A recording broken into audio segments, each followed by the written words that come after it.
কি মনে হচ্ছে শত চেষ্টার পর ফাইনালি আমাদের দেশটা স্বাধীন হলো, তাই না? দাঁড়ান, স্বাধীনতার কিছু বিরল চিত্র দেখিয়ে আসি আপনাদের। এই যদি হয় আমাদের স্বাধীন দেশের চিত্র, তাহলে ভাবতে পারছেন স্বাধীনতা কত বেশি সুন্দর। স্বাধীনতায় এক সমাজ যখন ব্যস্ত ছিল আনন্দ মিছিল নিয়ে, তখন অন্য সমাজ ব্যস্ত ছিল ছিনতাই নামক ধ্বংস মিছিল নিয়ে।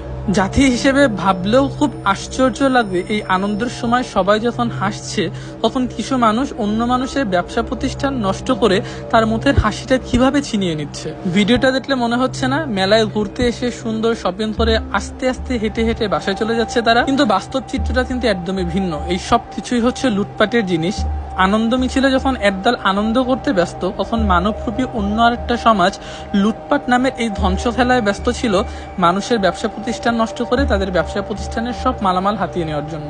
ভাই, নিজের মনুষ্যত্ববোধ যতদিন স্বাধীন না হবে, দেশ ততদিন স্বাধীন হবে না। স্বাধীনতার রূপ যদি এমন হয়, তাহলে বুঝতে পারছেন যে মানুষগুলোর ব্যবসা প্রতিষ্ঠানের সাথে এই জিনিসটা করছে, তারা স্বাধীনতাতে আর কোনোদিন ভালোবাসবে কিনা। জাতি হিসেবে আমরা কতটা নির্লজ্জ একবার চিন্তা করে দেখেন। যেখানে মানুষ দেশ বিজয়ের আনন্দ নিয়ে ব্যস্ত, সেখানে একদল মানুষ কিভাবে এই লুট লালসার এই জিনিসপত্র নিয়ে হেসে খেলে বাসার উদ্দেশ্যে রওনা দিতে পারে।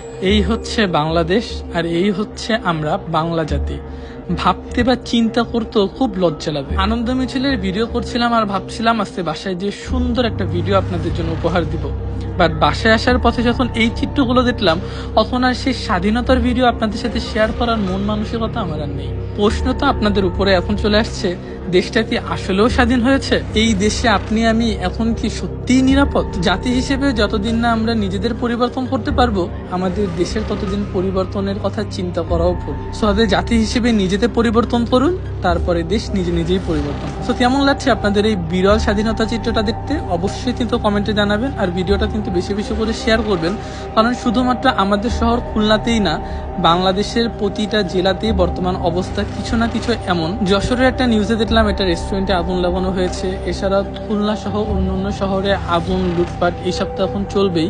সো তার শহরের কি অবস্থা অবশ্যই কিন্তু কমেন্টে জানাতে পারেন। আর এই ভিডিওটা কিন্তু বেশি বেশি করে শেয়ার করে বেশি বেশি করে মানুষদের দেখার সুযোগ করে দিবেন।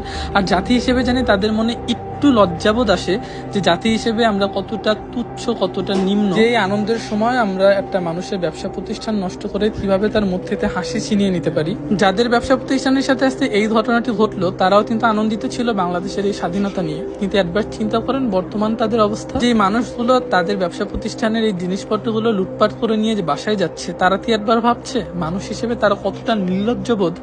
এই ভিডিওটা দেখলে আসলে বোঝা যায়। যাই হোক, দিন শেষে একটা প্রশ্নই রয়ে যায়, জাতি হিসেবে যতদিন না পর্যন্ত আমরা উন্নত হতে পারবো, আমাদের দেশ ততদিন পর্যন্ত না উন্নত হবে না স্বাধীন হবে।